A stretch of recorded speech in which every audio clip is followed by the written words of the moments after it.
How's it going, everybody? This is the Figuring It Out Finance podcast, and I'm your host, Chris Rickenbaugh. And I have a great show for you guys today, talking about my first live-in flip house hack.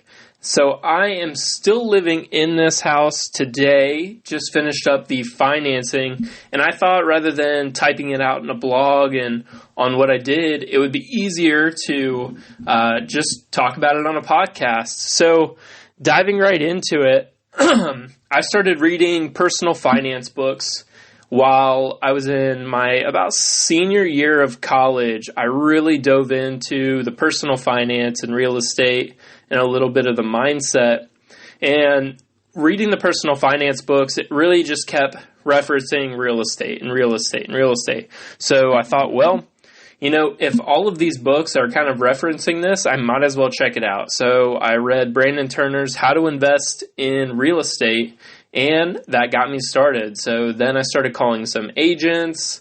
This is about probably February of 2022 while I was still in college. So graduating in 3 months, I couldn't really buy anything because I didn't know where I was going to be, what job I was going to have. So the best thing for me to do was wait. So, but calling around, I was able to start getting some information, start learning about the process of how to do it. So when I graduated, I started working right away, but it was on a contract for only about 10 to 12 weeks. So that's important later in the story. But I was looking for ideally a duplex to be able to rent out one side and live in the other. So the normal house hack. So being able to cut down on my expenses and really trying to live for free. So that was the goal with my first property. And then, so I found this duplex in Concord, North Carolina, and it was about 30-ish minutes away from where I was working, so it was in a great spot. So went through the whole house buying process, said, okay, I'm able to do this. It had 2 tenants in it, so the one was on a month-to-month lease to where I had everything ready to go at the end of his month to non-renew it, and he was going to be able to move out. The other people, the other side was rented out by a mom, and then I was going to be able to get her lease and make sure everything was up to date. So we got all the way down to through the inspection, every single thing. We are 3 days away from closing. And then I got a call from my lender saying, hey, we can't do this. I said, what do you mean? He's like, well, you're on a contract, and now that contract's up, we can't do this. So we ended up having to let that one go, which still kind of bites me today, but the duplex at $200,000, which is a steal in this area. But you know, in real estate, you have to kind of move on from those. So after that contract was up, that's when I went under contract with the duplex and then ended up having to let it go. So then I had to wait until I started my new job in November. And they said, as soon as you sign that contract to start working there, let's go get a house under contract. So started the new job, started looking for the new house, and that's when I found my current house, which I was looking at a couple different ones. I was looking for something that needed a little bit of work, was in my ballpark, because I was only approved for about $175,000 or $175,000 to buy the house. So I had to look for something underneath that, and then I had the money to be able to do the 3% down with a little bit left over. So we started looking at houses. I found a couple, one that needed a ton of work. And then I found the current one I'm in today that was livable. And then it just needed some love. So I was able to get this under contract. It was a 2-bed, 1-bath, about 850 square feet. fixer-upper mill house. So if you don't know what a mill house is, in my area, they're basically just small homes that were able to be put up super quick around this big mill that was in this area. And a lot of those mills are actually getting turned into really cool things like breweries and different activities for families. So really cool what's happening in this area, and it's growing, and that's why I want to keep investing here. But it was a small little mill house, and I was able to end up getting that under contract, get through the inspection, and get to the closing table right at the end of 2022. So a good deal for me, and then I was going to be able to rent out the next room right away, and that person who was going to rent out the room backed out. So I was on the hook for my whole mortgage, which was $1,200 a month, along with the apartment that I just moved out of, that I had to pay the rent on that for the next 3 to 4 months. So that was really, really hurting on the financial side. But I was able to find a roommate to rent my other room for $700 a month, which was super nice on my side. Took away a lot of the over half of the mortgage, about 60% of it. So that's the fundamentals of house hacking, is being able to cut down on that mortgage and pay less. So I was able to save more as well. So getting into the actual deal of what I did on fixing up the house. So it did need quite a bit of work, and I just wasn't sure on how I was going to be able to fund it, because it wasn't enough for a hard money deal to where it has to be over $50,000 at least. And mine was going to be more, at that time I thought it was going to be more in the $15,000 to $20,000 range. So I reached out on Bigger Pockets and I said, hey, this is the situation I'm in. Does anybody have any advice on where to go from here? And a guy reached out in the DMs and said, hey, this is how you do it on credit cards. He said, you sign up for this card, you do the 3 months, get your bonus, and then you sign up for the business card, do the 3 months, get your bonus, and then you ask for a $30,000 credit line.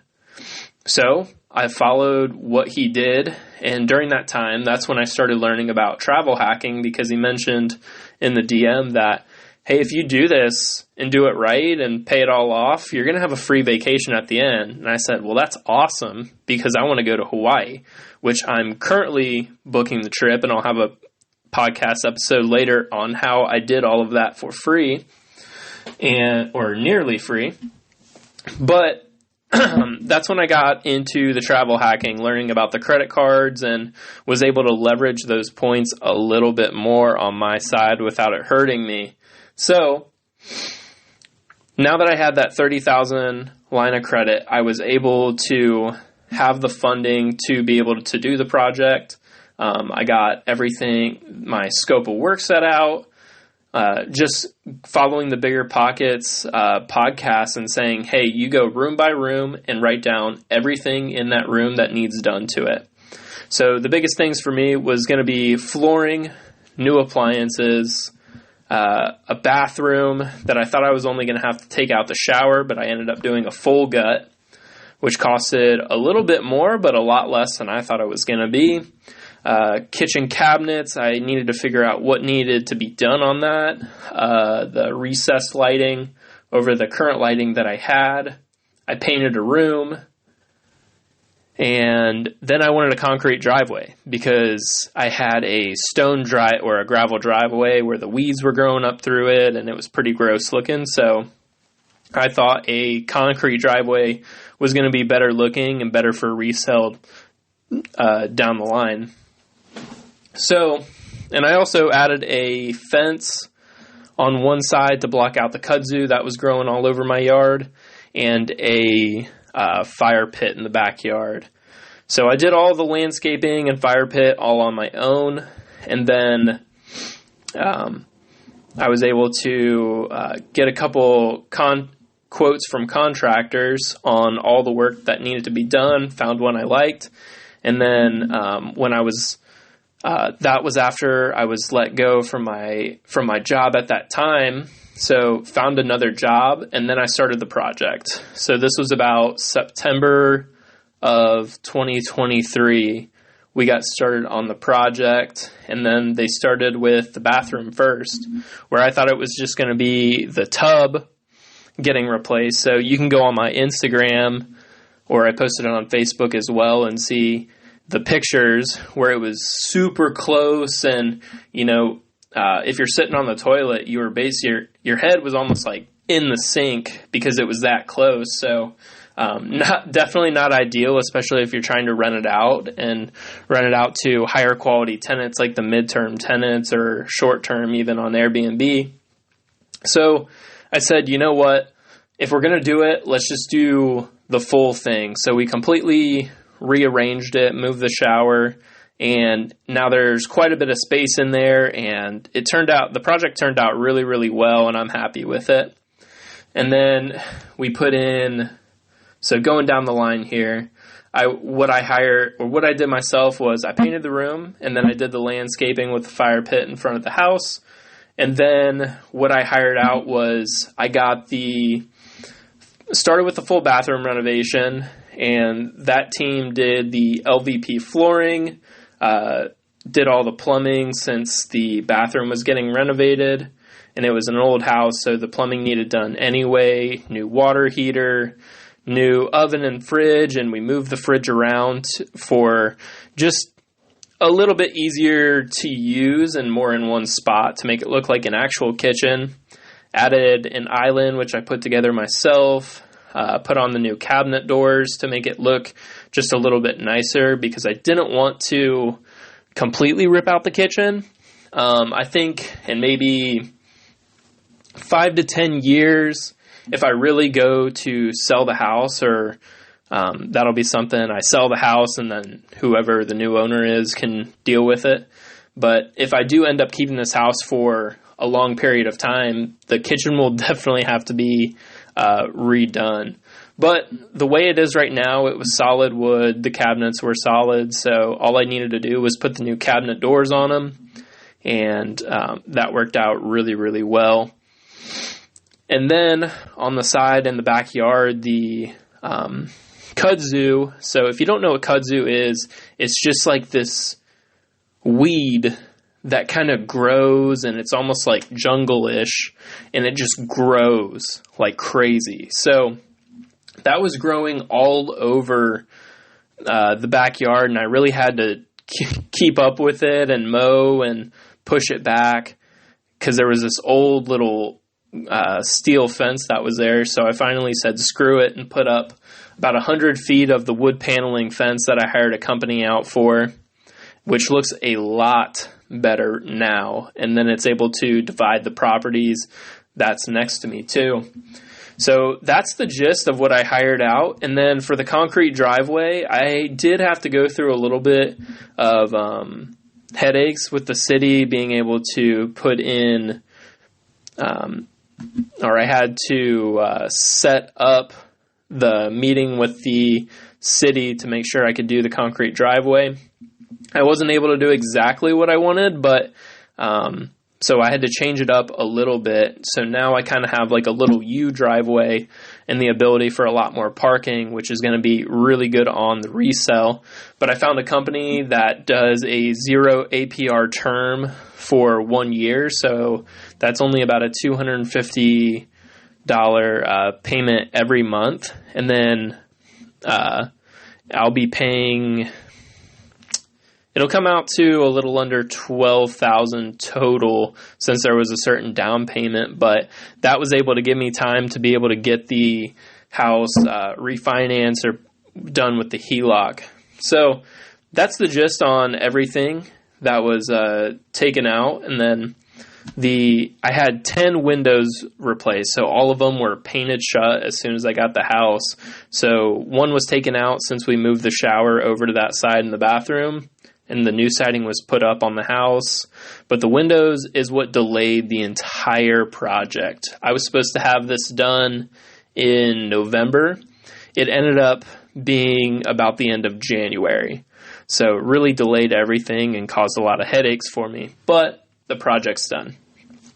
So getting into the financing on the project and how that all worked was, it ended up being about $42,000 total for the entire project. So not quite enough for the hard money, but I was able to finance it on the credit. So if you take out the $12,000 that was the driveway, you were able to, so 42 minus 12, you're looking at about $30,000 for everything else. So I did end up getting another 0 APR card to be able to help out with that financing. And then to be able to pay it off, which I just closed on a couple weeks ago, is I was able to find a company that does 95% loan to value HELOC to be able to pay off those credit lines. So if you don't know what a 95% loan to value or what the HELOC is, so basically the HELOC is a credit line based on the equity that you have in the house. So say you have a $200,000 property, and normally HELOCs are about 80%. So how you get that number is if you owed $100,000 on that house and you were looking to take out some equity in the house, the house would be worth $200,000. So you would multiply that by 80%. So you get that $160,000 number. And then that $160,000 is subtracted, or what you have in the house is subtracted from that $160,000. So it would be $160,000 minus $100,000. So you would have $60,000 on that HELOC to be able to do different things with. It's not just for like going out to dinner. It's like you have to have a plan with it, paying off debt, certain things. So how they get the loan to value is that number. So 80%, that's normally standard, but this company was able to do 95, which got me $58,000 to be able to take out. So what I had in the project was $42,000. So 58 minus 42, I'd have $16,000 left over from the project. So everything went smooth on the financing side, a little bit more headaches, but that's part of real estate and that's part of learning. So it was really fun to be able to do this project.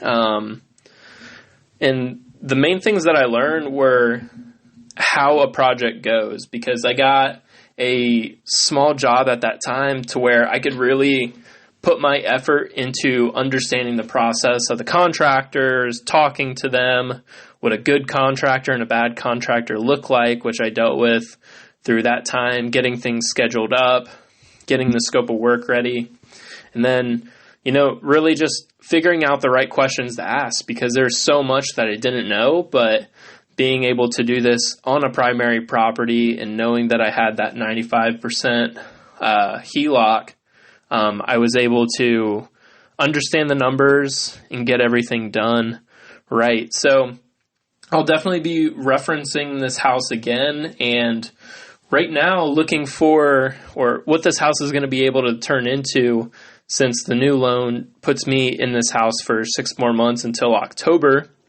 I'll be looking for other opportunities for that extra $16,000 that I had. So whether that's a flip or being able to co-manage Airbnbs, medium-term rentals, somewhere in that space is what I'm looking for right now. So being able to keep everybody updated on what I'm doing, but that was the gist of my first live and flip house hack. I'll definitely be referencing back to this project a lot of times, and hopefully I'll have more projects soon for you guys to talk about.